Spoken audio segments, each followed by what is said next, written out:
Hi everyone, Helen Blunden here. Hope you're happy, healthy and well.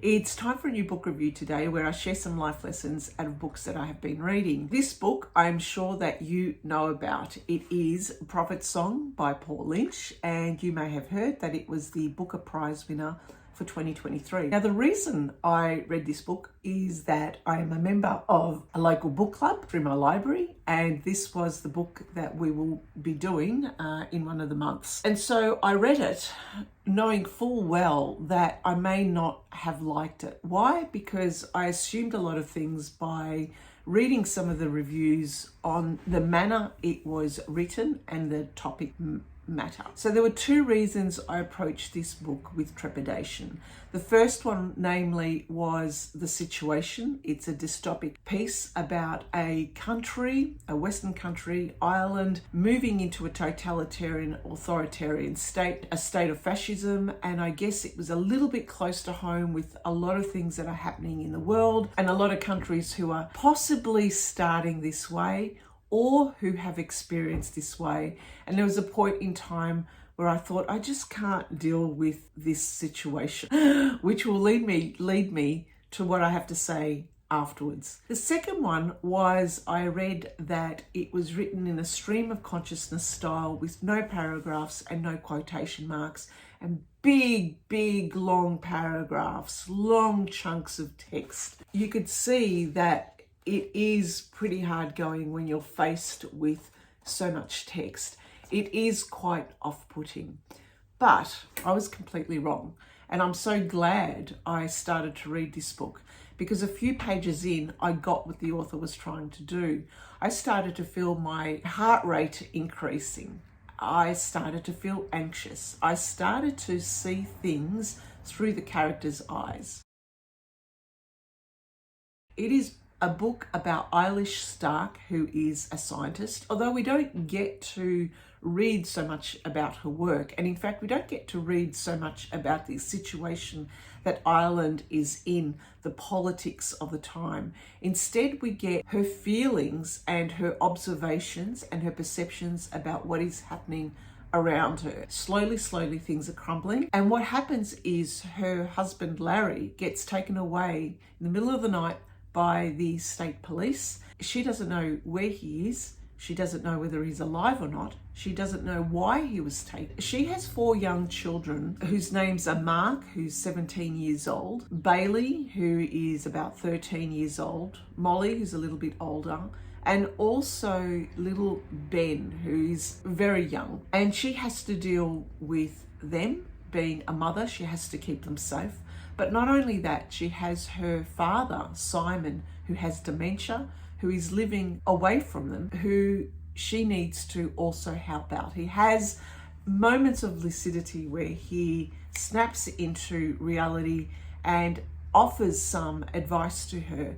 But most of the time, she's grappling with a whole heap of things that are happening in her life, and most of all, just keeping her family safe. The slip into a totalitarian, authoritarian state, what's happening in her environment, how she struggles with finding food, how she struggles with the society around her, her community actually looking at her as a rebel of sorts because her husband was taken away and because her son, her 17-year-old son, also didn't go into the military as he was asked to go to, puts you into a sense of panic and anxiety as you read this, because it feels as if you yourself are also slipping into those scenes that she is going through. So the stream of consciousness writing, I think, was deliberate by Paul Lynch in order for us to actually feel something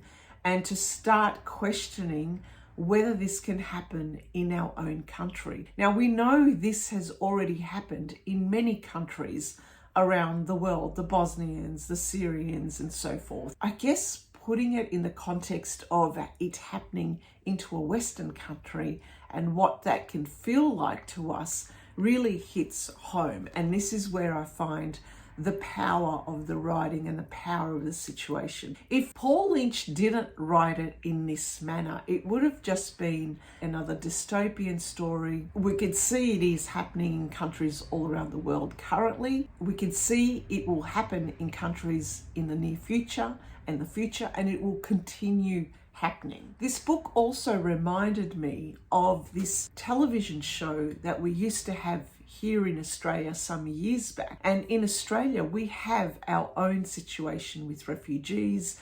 And with the previous government, they had different policies around refugees that had a lot of pros and cons around it, which I won't go into. This television show put through some Australians who were dead set against the refugees entering Australia and the refugee crisis, and they put them into situations that felt real for them, that they needed to escape from. So they put them with families in other countries and put them through an experience of how a refugee and what they would have to go through to get to Australia. It was quite, I guess, an empathy building exercise in order for some Australians to see or change their perspective in what was happening with the refugee crisis.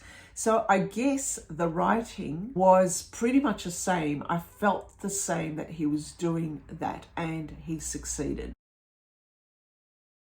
Whereas I was reading this, I was writing down some questions, and I thought to myself, these are the things we don't think about. We don't think about that this situation could happen in our own countries. It could happen, it may not, but whatever we decide, it is happening somewhere around the world. Another life lesson for me was the mention of silence and how that people don't know the real truth anywhere. When something like this happens, the authorities become silent, and this silence is then reflected back to us, and we can't find any answers. As she struggled with authorities, as she struggled to get paperwork, as she struggled to try and get a passport, as she struggled to just do the basic day-to-day living, she was met with silence from the authorities, not giving anything away, sending her on wild goose chases. And that in itself made you read the book, and your heart rate would increase, because you would realize the frustration of not being able to get anything done. The realization that what we hold as rights and privileges nowadays could become undone quite quickly. So what do we have to replace it with? We put our trust also in authorities, thinking that they would have our best interests. But what happens when those authorities turn on their own citizens? So these were really big questions that frightened me. The move to a fascism state, the move to a state where you really didn't know what was happening, when it was happening, who was pulling the scenes, what was truth, what was fiction, nothing. Everything all deteriorated around you. But through it all, I also learned the tediousness of everyday life in this situation. Now, she had 4 children to look after, and she had a father to look after as well. So the typical day-to-day living of having to deal with her children, having to feed them, having to look after them, it was constant. It was a lot of this text was all about her putting her kids in trolleys and going into supermarkets and trying to find food. And so you thought to yourself, right, okay, life still goes on. Life still goes on, but it becomes harder. And it becomes even harder for those nurturers, for those people who are looking after their families, who are trying to hold it together. Another life lesson was the shortages of food. And we saw these things play out when the COVID pandemic hits. We saw snippets of it, and where everyone would just go ballistic trying to find food. But in this book, it was 10 times worse. You got to realize that, wow, what happens in this situation where we have certain expectations? We expect to be able to go out to a supermarket and be able to get food. We expect to go to a butcher and be served. What happens when those all deteriorate? I mean, my life lessons here for me was, sometimes I kept thinking through this book, why couldn't she see beforehand what was happening? Didn't she read the news? didn't she explore and understand the situation and how the government was slowly eroding into this? And then I realized, well, maybe this happened so quickly. I've not been through it, but I know people who have gone through it. I've heard the stories of my own parents and grandparents who have been in such situations, and it was a struggle for them just to go living a normal life day to day, and struggling and competing with resources and competing for food with other people in their local community, and also having this big amount of distrust in other people because everyone was all struggling or delving and having their own issues. For me, it was an eye-opener and quite scary at times, because in the last few years I've been feeling pretty much the same as how Eilish felt in this book. Not to this extent, but we do see the things that are happening in this world, and we do and experiencing some of the things that has happened in Australia, the COVID pandemic, the lack of foods on the shelves, the supply situations, we've had earthquakes as well, we've had lots of flooding, we've had lots of things happening that has changed our view of the world, and things are closer to home. And so one of the things that I did in order to, I guess, allay some of those fears, although I know that if push comes to shove, I'm going to lose it. I don't know how I would react, but I guess this book gives you some indication of the possibilities of what might happen. A few years back, I have I call it a panic checklist, and I've got a couple of these around the house. So I've got one here in my room, but I've also got one elsewhere.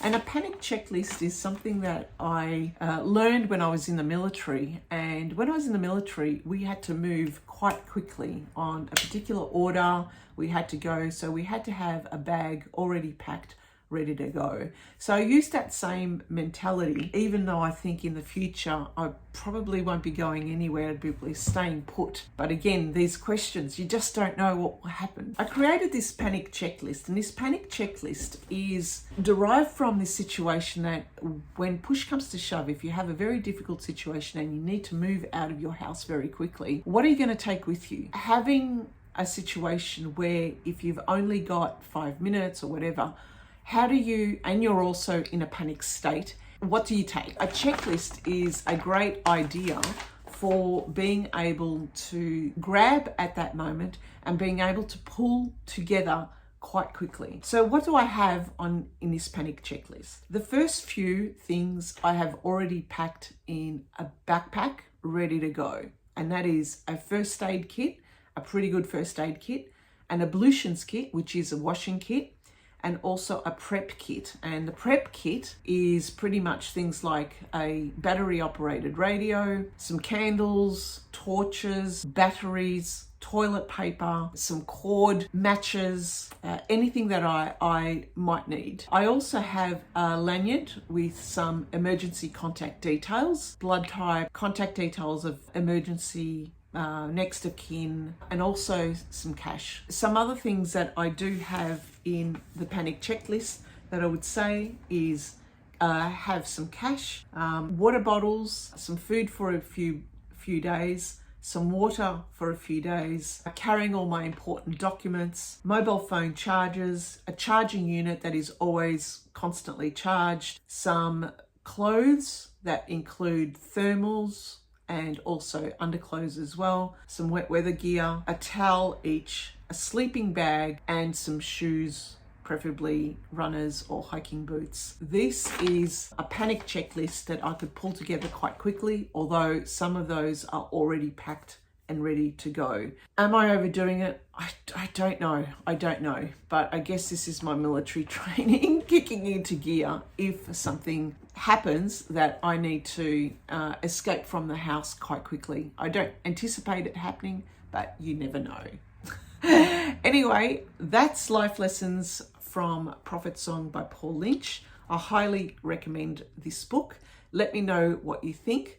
I would say that this book would be an excellent book for English literature or for students in high school to read and understand what may happen and how the slide to a totalitarian state happens. I guess you could call it what may have happened before The Handmaid's Tale. Anyway, thank you for listening and thank you for watching. Bye for now.